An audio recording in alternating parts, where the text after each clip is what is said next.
All right. Okay. Well, welcome everybody to our last group meeting. We're a week away, so we'll our discussion today is just going to be um, talking about the different issues from our reading that we studied about. But more so, it's going to be kind of what we learned about human resource management and also um, just different life experiences that we've had with some of the issues that I'll talk about in a minute. Um, do we want to spend some time as well on the doohickey, talking about the doohickey paper at the end? Yeah. Okay, because that will be due. Is that due next Friday, correct? On the 13th? Yep. Okay, great. Awesome. Okay, so I'm going to give everybody, or I guess if you guys want to volunteer too, we can do that. I guess we'll just volunteer. If there's a topic that you want to choose, then just go ahead and claim it. We need somebody to talk about substance abuse. Does anybody have, or so we have the topics, I guess, are substance abuse, divorce, family issues, work home balance, same sex relationships, and then workplace dating relationships. So we each need to take one. It looks like we have, let's see, 1, 2, 3, 4, 5, 6, 7. Okay. Yeah, we're all here. So we have 7 people. I'll And do work home balance. oh, sorry, you'll do which one? Work home balance. Okay. Yeah, that's a good one. Okay, so you do work. We'll have you on that one, Jared. Does somebody want same-sex relationships?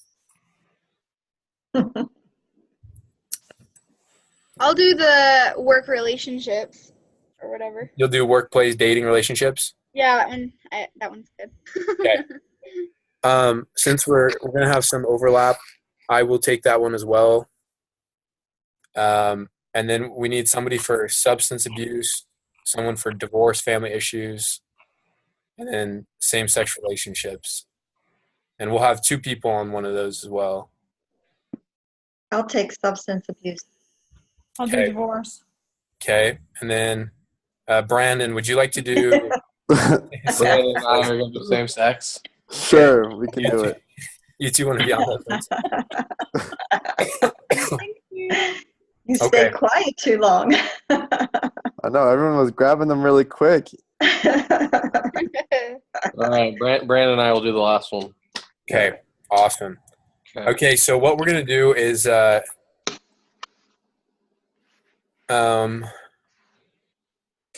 want you to consider sharing some of your own life experiences with these issues, if you've had some. And if not, think about how this issue would impact the workplace. Think about how you would address the issue in the workplace. And then also, just generally speaking, think about kind of what you've learned about in this class regarding human resource management. So maybe I'll give you a few minutes just to ponder on your topic, think of any relatable experiences, or think about how you would handle it, how you'd address it, or how it would impact the workplace.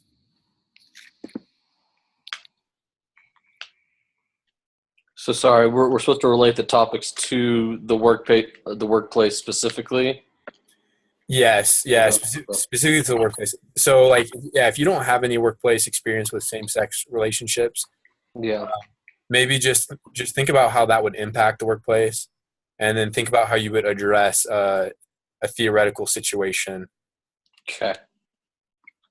Because what we're going to do is when everybody's ready, we're just going to go around person by person, and they're just going to talk about the topic and experiences they have, or they have had, or thoughts that they have about it. And then after the first person tells about their experience and how they think it would impact the workplace, we're going to have others. We're going to kind of collaborate and talk about it too, and say whether we agree with it, if we have a similar experience. And yeah, we'll just go on from person to person. So we'll do that for about 45 minutes. So just, I guess, whenever we're done. Does that all make sense? Yeah.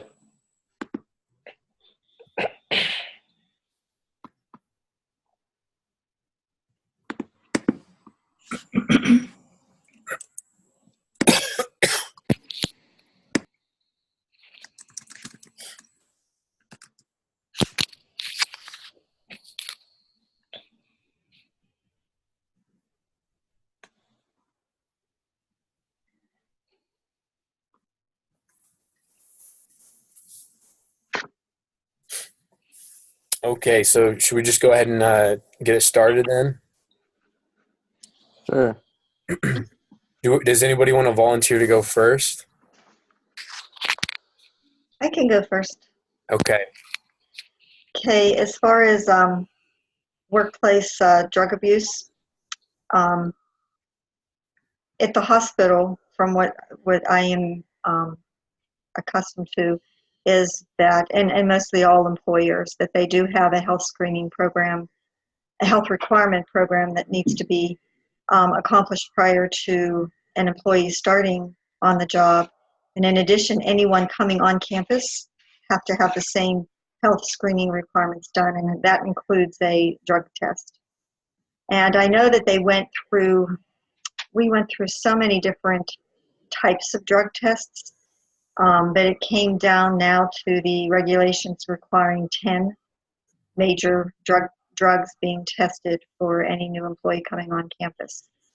The only thing that they don't have is, once you're an employee, they don't have like a regular yearly requirement for drug testings. And one of the situations that happened at our hospital, and it was on the news and in the paper, we had an employee working in the pharmacy, and instead of giving the patients their Oxycontin, they replaced it with a different type of non-pain drug, and was taking those Oxycontins and using them for themselves and selling it. And it finally came across when one patient just said that their pain is not getting any better. So yeah, that person lost their job and went to jail. They went to court and went to jail. So things can just happen. It just was amazing that I thought that could happen right there. I thought. Yeah. But addressing it, at work they have an employee assistance program where if you do have drug or alcohol abuse, they have programs that can help you. They also work with you on it. They give you some, like if someone had a alcohol problem, they work with them. They don't right away fire them. They work with them and try to help them. And of course, if it persists, then I guess eventually it will have to turn into termination, depending on how it happens. I mean, how the employee reacts to it. As far as human resources management, I have really enjoyed this class, and doing these cases that we're doing really brings to reality and to an understanding better of the things that we have learned. So I really feel that it has helped me to understand human resources better and how it actually works within the organization. Cool. Thanks, Barb, for sharing that experience. Does anybody, I guess, does anybody have anything that they think would, or I guess, has anybody seen a similar issue with drug abuse in the workplace? I don't think I personally have. Yeah, this happened with my dad's an endodontist, and he prescribes lots of pain medication. And a few years ago, he had a dental assistant, and it was going on for a few months. And for whatever reason, he finally caught it. But she was stealing scripts from him and forging his signature and whatnot, and then going and picking them up or writing them for like one of her friends or so. She had access to, my dad and in the workplace. And obviously my dad wasn't in trouble or anything, but yeah, she got in big trouble with the law when she got caught. And yeah, I think it happens a lot with pharmacies or medication for sure. People try to get their hands on drugs and sell them or use them. And I think it's a really big problem in healthcare for sure. Do you guys agree with I guess the procedure of helping an employee that is going through a drug abuse or a drug addiction or alcohol addiction, do you guys think that they should be immediately terminated? Do you think that they should have a program in place to help the employee? Or do you think they just shouldn't get involved in that? I guess it would depend on the situation, what their situation is. If they're obviously involved with drugs or prescription medication, find out why it is that they're taking it. Are they taking it because the big thing is also people going around and, oh, I've got a headache, and they go, oh, I've got some medicine for that, and they borrow it, not knowingly knowing that by who knows if their company does a random drug test, they take that medication and all of a sudden now they're popped for whatever that drug is. We just had an incident where I worked where an individual just did that. Even though he was on the same medication, he let the drug company know that it was actually his neighbor's medication prescription, which ended up getting him terminated, and he had been with the company for quite a long time. Wow. But in the situation, it was sad to see him go, but the company had a stance. They had a zero tolerance. You can't, they can't just say, well, yeah, it was your neighbor's, you had a script. It's okay. Let's let it go. They couldn't do it because of the liability behind it. Who knows if he was using any other medications, as well. So I think there has to be something done. Yes, but it's a tough situation for everyone. Okay. Does anybody have any other comments? And if not, we can move on to the next person. I think I just thought of, terminating these people with drug addictions. And I don't know, maybe I've seen way too many movies, but I feel like there needs to be some kind of way the employer should help these people, because if you fire them and they have these drug addictions, in the movies at least, they always become homeless, and then they're constantly living on the streets. And I just feel like there needs to be a better option than just firing and let them dealing with it on their own. I don't know. But yeah, it's tough because drug addictions are really, it's not something that's easily overcome. Yeah. Yeah. So they do need help, but they have to be willing to accept the help too. Right. Yeah, that is a tough issue. I know, maybe you guys, I know with missionaries and missions, some presidents, like my own, when a missionary is struggling with pornography on the mission, my mission president took the stance of let's keep him here, and there's no better place to overcome that addiction than on the mission. And I know if I send him home, the chances of him going inactive in the church are probably very high. But then, on the flip side, some people would disagree with that approach, and they would, because of who the missionary represents and the rules that they're to abide by, would agree with maybe sending the missionary home regardless of the consequences. So yeah, I mean, it's a tough issue. Okay, well, we'll go on to the next one then. Would someone like to volunteer to talk about their issue? I can go because I might have to go to my other group meeting. Okay. But so we had dating in the workplace, basically. Right? That's what Yeah. it was. Yeah. So your workplace dating and relationships. Okay, great. So I've actually something that happened to me. So I met my husband at work and we started dating as coworkers and then we got married. So that turned out. So at Melaleuca, they call it a Mela marriage because everybody gets married there. That works. It's really funny. There's 3 other couples got married and started dating at the same time as us. And my supervisor actually met his wife and married her. And we were talking about it one day and we're like, that could have ended up really bad. If you think about it, if the person that you were dating, it didn't work out, that could have ended up in a super awkward situation. And so I think, and I mean, it really does, you know, when people start dating and then they end up breaking up, it could be super uncomfortable for everybody. And that, you know, you see that happen all the time. Like some places will have like a no dating policy. And like some places like are like, as long as they're not your supervisor, it's okay.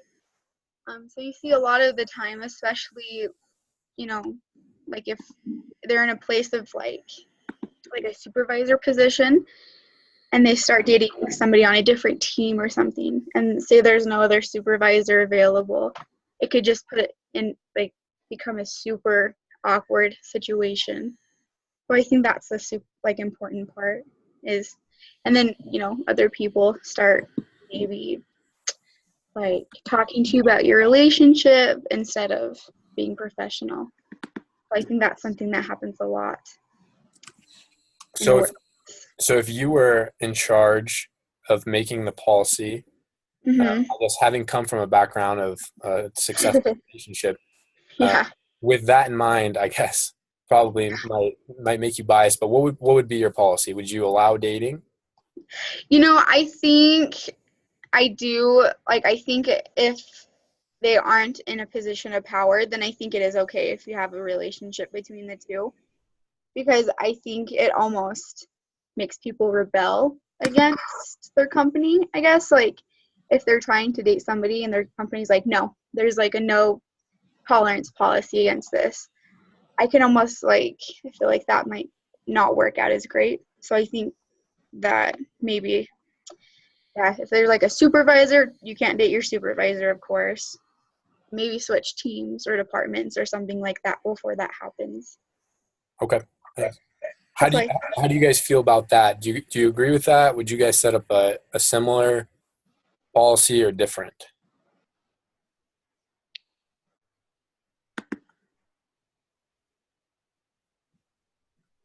I think I would do the same as Bailey suggests.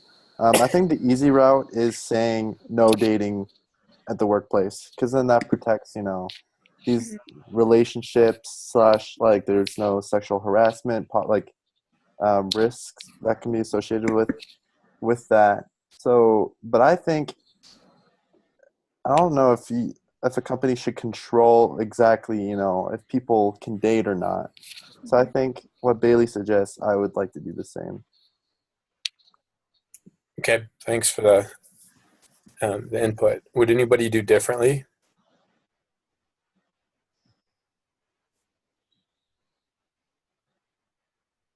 Okay.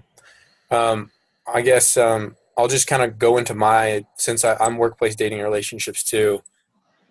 So I kind of have a interesting experience that I guess is the opposite of Bailey's. So I began dating a girl about 6 months ago, and we met at work, and fortunately we didn't work on the same shift, and this semester we didn't work on the same shift, and we dated for about 5 months. And then unfortunately, about a week and a half ago, almost 2 weeks, we broke up. Um, Aw, it was a bummer. dang Uh, it. yeah. Anyways, so where I work currently, we have a policy that you can date, and but you can't both be married and work in the office. And so if a couple were to date and get married, somebody would have to just discontinue their employment with the office I work at. Anyway, this girl and I, we are working the same shift next semester, and we see each other. And I remember when we first started dating, it was a little bit awkward, just kind of like trying to figure out, okay, what is being professional in the workplace, but at the same time, you know, talking to your girlfriend. It was kind of weird at first, like trying to figure that out. Um, but you know, we got around that, and then it was normal and stuff. But we are working on the next shift, or we're working on the same shift next semester, and starting in April. And so I don't know. That'll be kind of that'll be interesting. But fortunately, we left off, you know, as friends. It wasn't like a bad breakup or anything like that. There was no drama. And so I think because of that, it will be okay. And there won't be any like issues between us or like other gossip, I guess, in the workplace. But I could definitely see if it was a bad breakup, you know, that would just that would probably be awkward, and it would affect if because she works in a unit that works a lot with my unit, and so I could definitely see that causing an issue, and maybe just not. It might not just be healthy for the culture of the place we work. However, I completely agree. I'm with you guys, at least the people that have voiced their opinions. I would allow dating. Um, how do you guys feel about two married people working in the same company or in the Well, same, I guess, the same team or department? My employer doesn't allow it. He does not allow it. Okay. No. I don't. I'm not My employer does not allow it. You have to, if let's say you're a married couple, one person cannot be directly involved in the same line of business as the other person. That individual has to be in another line of business within the company that does not directly relate, because of the fact that there could be some form of favoritism, depending if she's a supervisor or has something to do with payroll or anything like that, controls hours. Because you can get yourself into a lot of problems with that. And I remember they had a situation where there was something similar like that. They ended up putting the husband in another department to avoid, like in a far away department, like not nearly connected at all for that reason. Because there was some type of favoritism going on where he was getting extra hours or whatever you want to call it. Yeah, it can go bad very quickly. I could see it also, like if a spouse is like in a position, like if there's in two different departments. So say like, I don't know, one spouse is in product development, another spouse is in like, I don't know, like the production line or something. And if say one spouse finds out about some secret, and then, you know, they could tell the other person like a lot easier than if they weren't married. So I could see that too being a big problem. So I agree they should be in the same department, or maybe not even in the same company. I agree. Oh, I'm sorry. Oh, go ahead. Go ahead, Barb. We sort of had a cute little love story at the hospital. The VP over operations was dating and then married the director over materials management. And when she wasn't a VP over operations when it happened, but when she became the VP over operations, they had to move him to another area that was not under her direct report, so that there would not be, as Jared and Bailey were saying, there wouldn't be any Conflict. conflict of interest. So, but they're the cutest couple, and it's just really cute. Okay, guys, I gotta go. Sorry. No, See you, Bailey. you're good, Good Bailey. seeing you. See you, Bailey. Good seeing you guys. Let me know what you want me to do on the doohickeys, or I'll just kind of wait a couple days and see what needs to be done and do it. Bye. Okay. Thanks, Bailey. All right. Would we like to have our divorce or actually our same-sex relationships go? Sure. Yeah. Yeah. Oh, go ahead, Brandon. You guys can kind of like, if you guys want to do it together, that works too. You guys having a relationship in the business world? Well, we are working together. Yeah, Brandon, that's weird because Brandon and I work together, and now we just. I know. It's ideal that you guys have this together. Ken is my supervisor, so I don't know if that's. Yeah, Brandon's actually appropriate. going on dates with somebody at the health center. This lesson is very applicable. And it's a recent thing too. Just pretend that she's not a girl. And you can talk about this. Yeah, luckily she's a girl. So. Okay. Yeah, luckily. Okay, so thinking about this, so I grew up in a country where same-sex relationships are illegal. So I've never really experienced many same-sex sexual couples or anything like that. And then I came here to America, and I work at a Christian school, so I haven't had a lot of experience seeing how that relationship is in the workplace.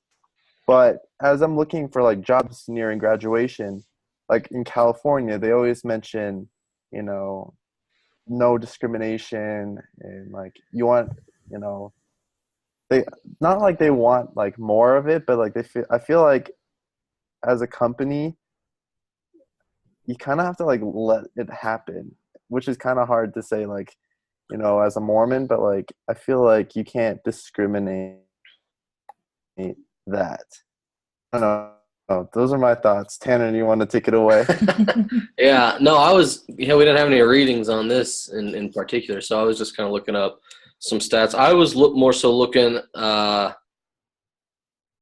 at it from same-sex, like two guys dating in the same company. I was more so looking at it from that there's, yeah, a LGBT person who works there, kind of what the implications are for that person. And I mean, obviously, the main thing is, you know, discrimination. We've talked about that a lot, and hiring and whatnot, and just from a lot of stats and stuff that I was reading, obviously those people feel discriminated against, whether it's because they hear jokes or because they feel for whatever reason that they didn't get the job because, you know, they're gay or what have you.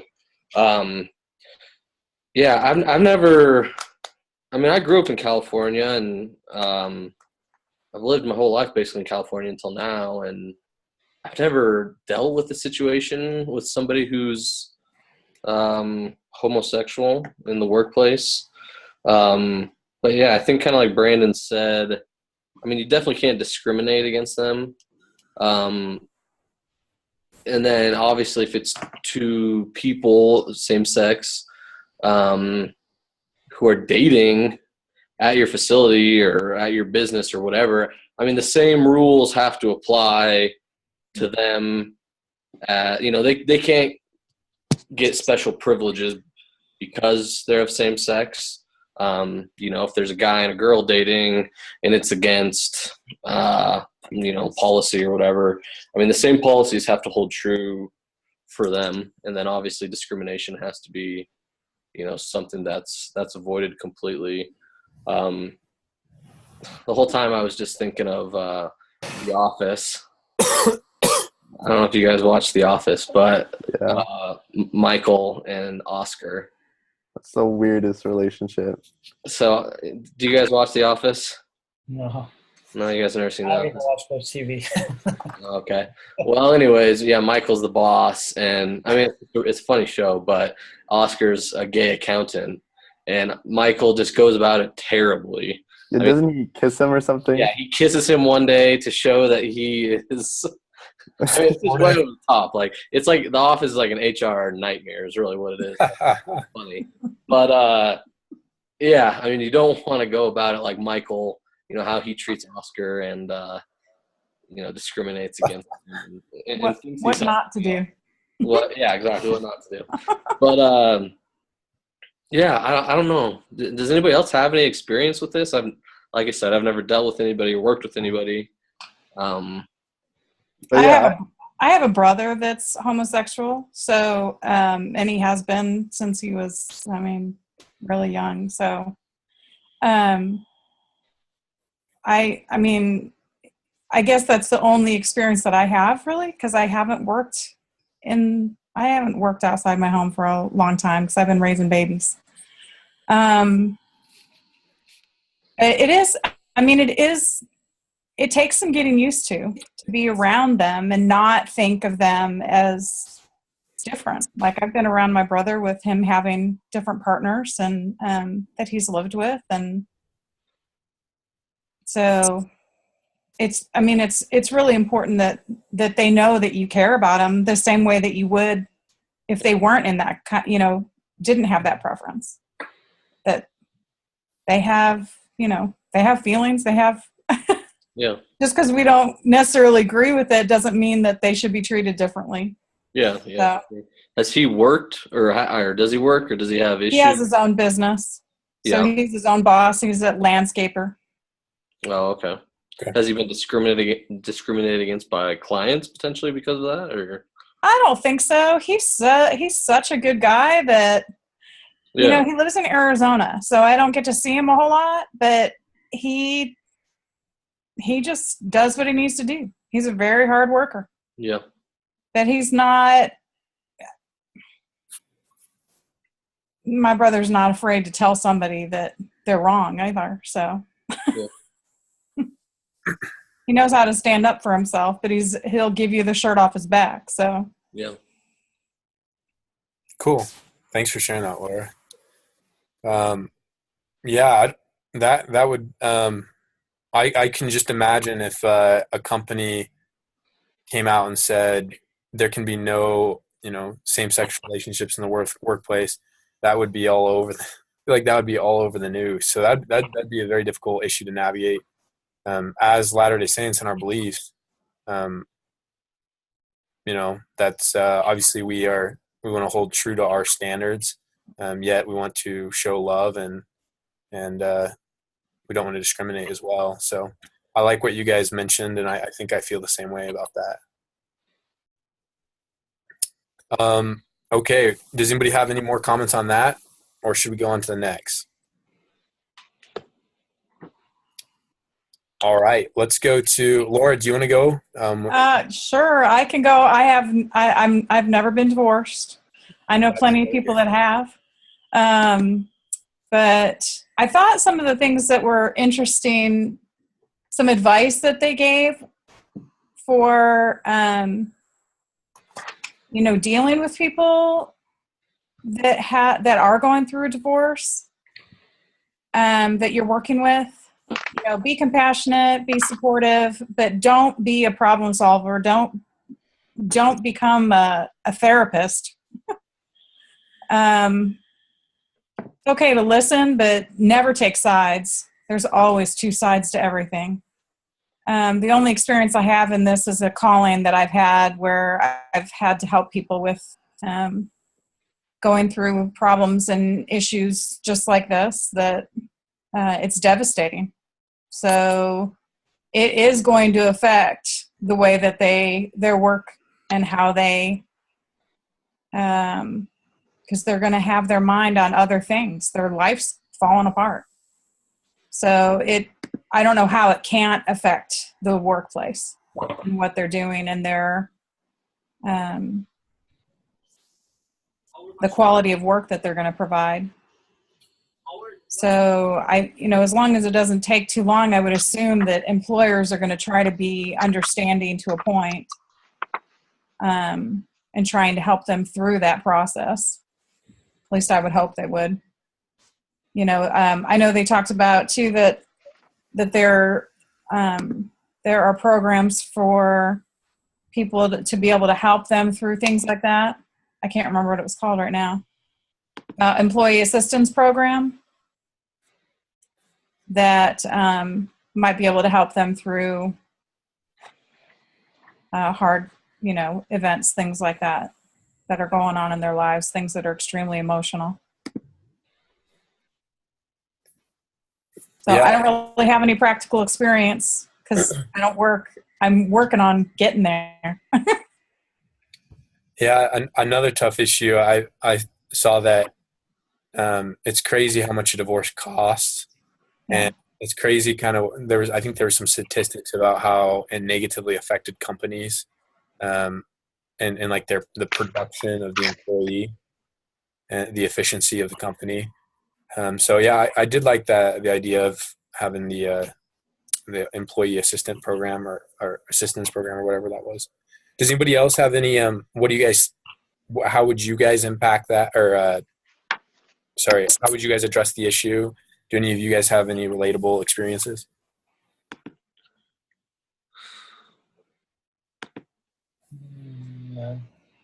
No, not that I can think of. I think something that was important, kind of that the reading said at least, just because like I said, I haven't really had or dealt with any experiences like that either. But it's interesting because it talks about being able to listen to this person who's going through it, yet don't be their therapist, don't be their divorce counselor. You wanna listen enough and be there for them just enough where you don't turn into their personal counselor and turn them towards these employee assistant programs. So I thought that was interesting. I think that happens at work. We spend so much time at our place of work, however many hours a day we spend there, 8 to 10 hours, and they kind of become family and whatnot. But you're still part of a business, and yeah, it's not your place. There's lots of gossip at workplaces for sure, and people try to turn into people's counselors, and I thought that was an interesting point that they made to try to avoid.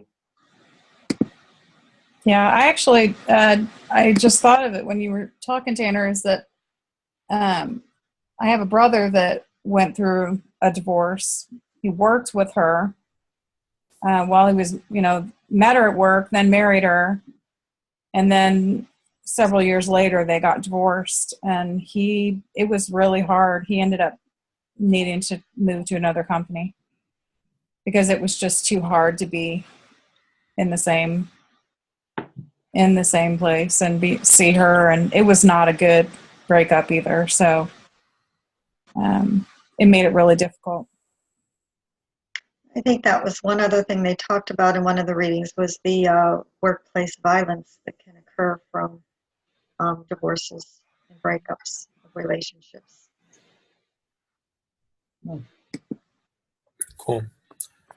Okay, thanks everybody for your thoughts on those ones. I think we have one left. And is it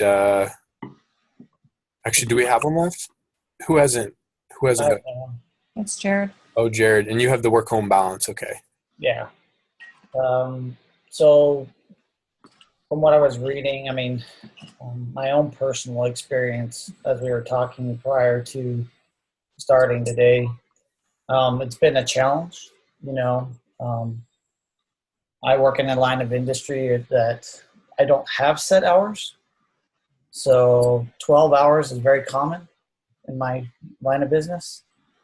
Working 6 days to 7 days a week is also very common in my line of business.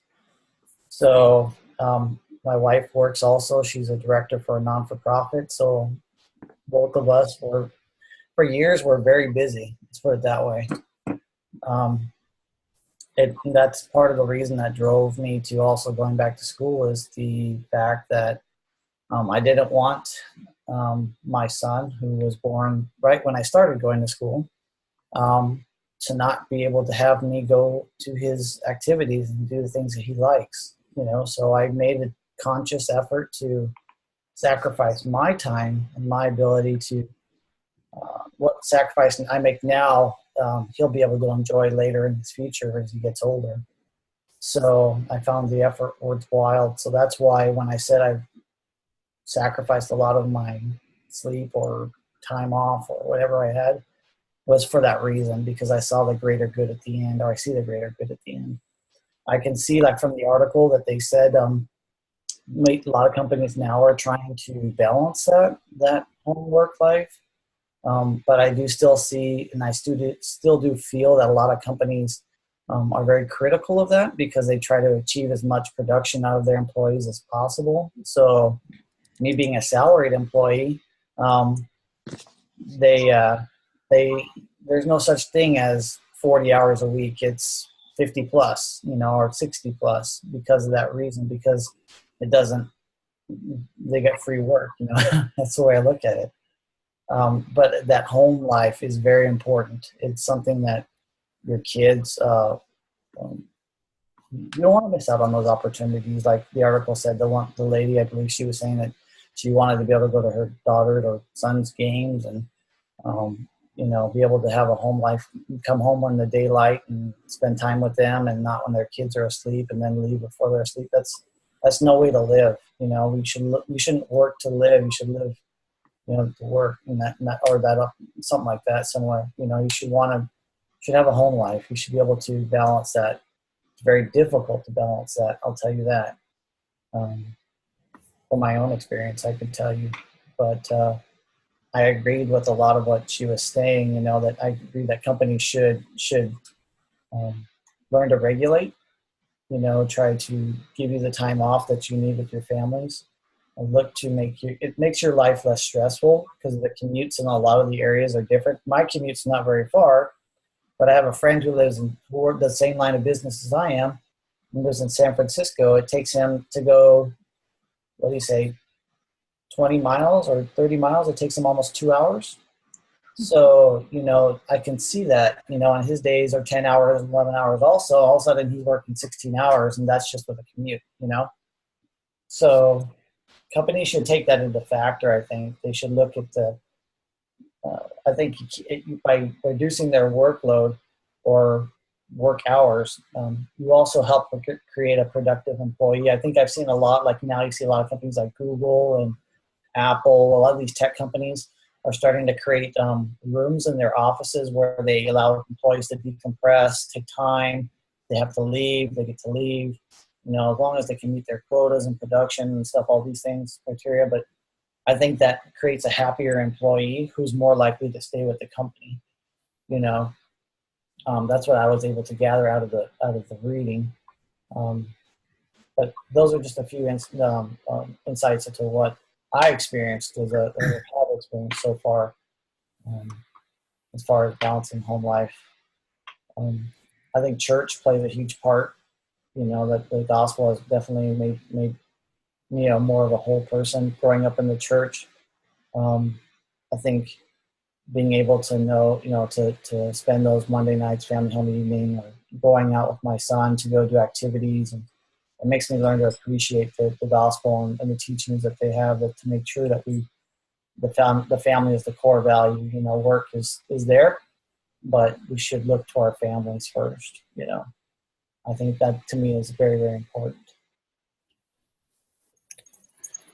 Yeah, I was thinking about a quote by Spencer W. Kimball. It says, "No success compensates for failure in the home." Mm-hmm. My husband had me cross-stitch that years ago, and he took it to work. Nice.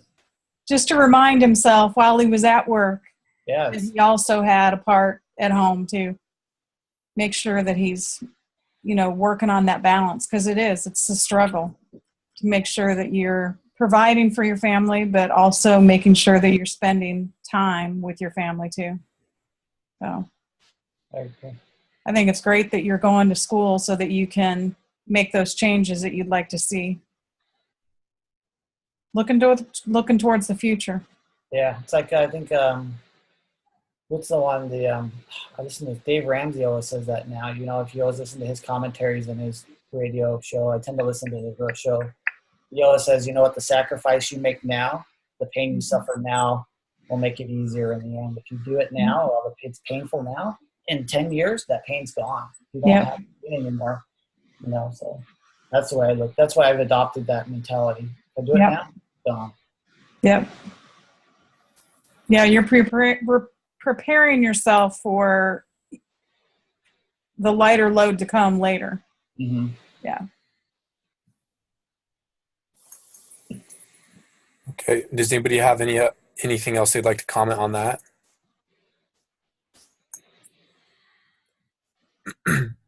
Yeah, I think that's awesome to kind of hear your thoughts on that, Jared, especially as a few of us, I guess, are, maybe, and we're all in different stages, all of us in life, but I think it's a very commendable goal to be working to be able to balance your life better. My internship supervisor, he's mentioned a few times, he's like, I probably work 60 hours a week, but I only get paid for 40 of them. And then he said that it'd be like suicide to count up how many hours he works in a year and then to divide that by like how much he gets paid, and then see kind of what what his hourly salary is. He's like, I haven't brought myself to that point yet because I don't want to be depressed. No, you don't. You don't. But yeah, that's great. Well, thanks everybody for your comments and your discussions on those things. In closing, what other issues do you guys see in society that you think are likely to impact the workplace in the next 10 years? What do you guys think is going to change the workplace in the next 10 years?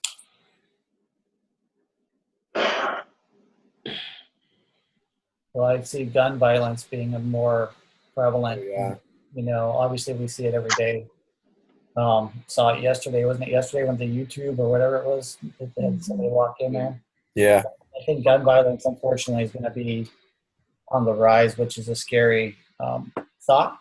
You know, I would hope these individuals are responsible with their, whether you agree or disagree with guns, that they're responsible individuals and learn to be responsible with what they've been given. So.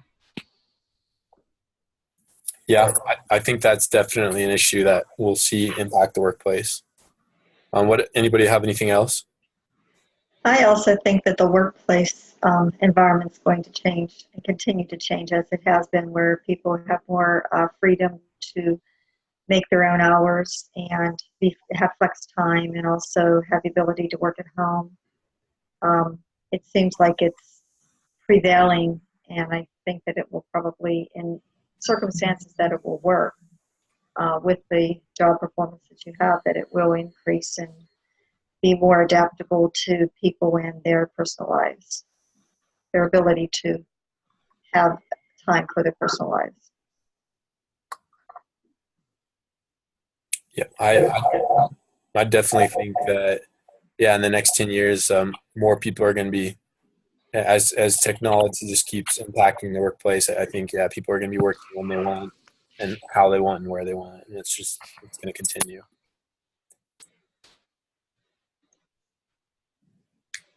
One I was kind of thinking about, I don't know if maybe in the next 10 years, but it seems like the country is ever more being divided politically. And so I don't know what that would really look like, but I could see companies starting to kind of become more liberal or conservative, as you know, just like right now it seems that a lot of universities are becoming very liberal, and then obviously there's respective companies that are maybe a little bit more conservative. I could see kind of a division in companies splitting based upon their political views, and maybe not. Maybe it will not go like that. But that was just one idea that came to mind. Yeah, see that. Yeah, I think that could, affect hiring for sure, or even political party discrimination. If it gets that bad, kind of how you said, if companies are starting to go one way or the other, you could see potentially a lot of discrimination based on, who you vote for or what party you believe in or whatnot. So. Okay. Anybody else? Any final thoughts? All right. So I guess that wraps up our discussion for today. So thanks everybody for participating. How do we want to proceed with doohickey?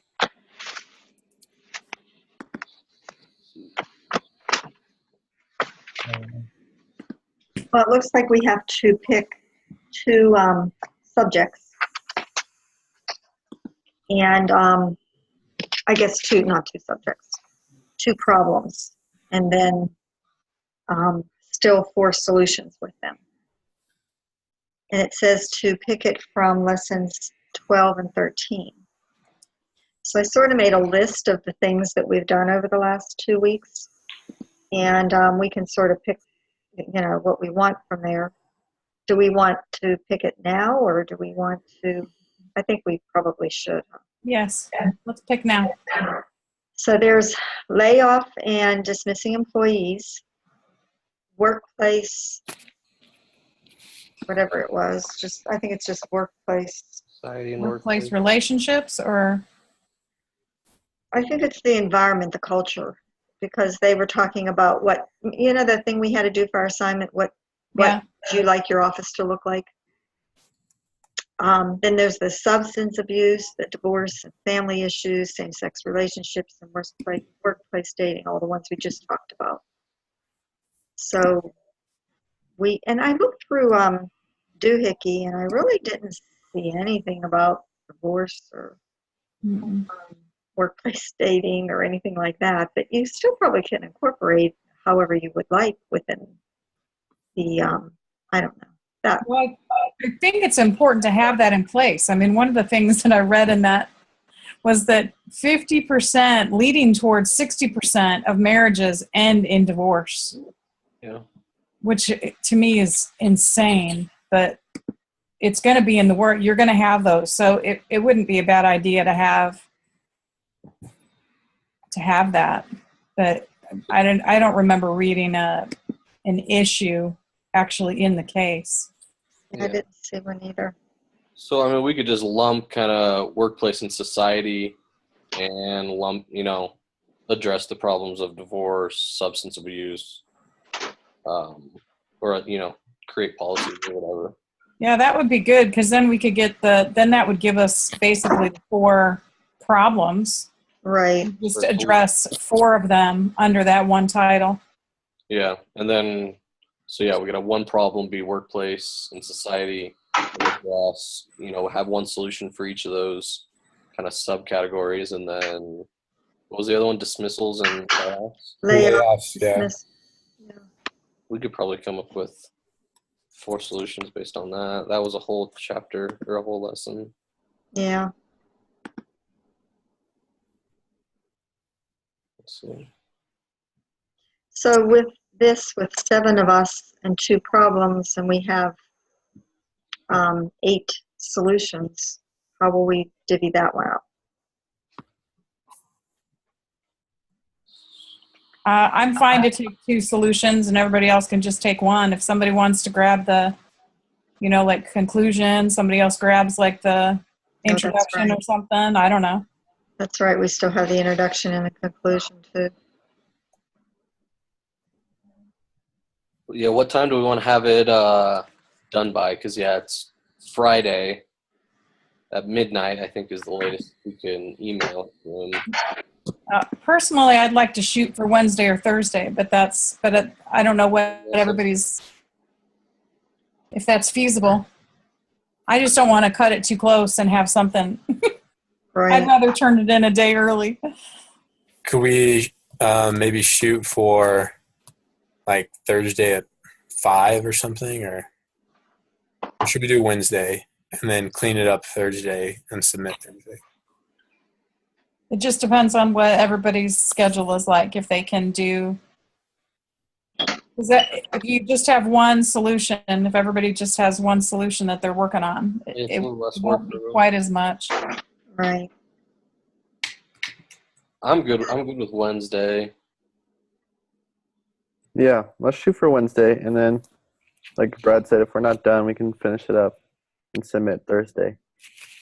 Yeah. What time on Wednesday? Should we do 8 p.m. Mountain Standard Time, or 7 or whatever? Because that's pretty late for you, Barb, right? No, that's fine. 8's fine. You can go later too. It's no problem. I can get my stuff in earlier. It's fine. I say we shoot to have it done Wednesday, and then we turn it in on Thursday. So even if somebody works on it at midnight their time on Wednesday, we just shoot to have it done so we can turn it in Thursday. I like that. Let's do that. Okay. So Wednesday at 8 o'clock, and then it'll be turned in Thursday. Sounds good. Barb, did you write down those 4 things for the workplace and society? Yes. Yeah. Do you mind sending out the email just to? Uh, And I'll jump on one of those for the society ones. I'll take 2 of those. okay. Okay. Oh, and when I watched that video, the class thing from last night, he said he was just commenting about somebody asked a question that there's some pre-quiz for next week, and he said don't do it. Yeah, I just said don't bother. Yeah, he said he's going to give everybody credit for it anyway. He said so don't even. So just in case if somebody hasn't had time. So I meant to say, well, Bailey was still here, but I'll send her a text so she knows too. Yeah, and then we don't have any. This is our last meeting, I guess. So Yeah. we don't need anything, so. So we just have this paper to do in, and then our exam, which is the Netflix. Uh-huh. Yeah, that's cool. Yeah, I think that's it. Okay, I will send the email out, and we can all. And did you all? I thought you did already put it up on Google, right? Yeah, it's already out there. Yeah. So we just have to put our names beside what we want to do. Yep. And we're good. All right. Yeah, and if you guys didn't see either, what he said for the final is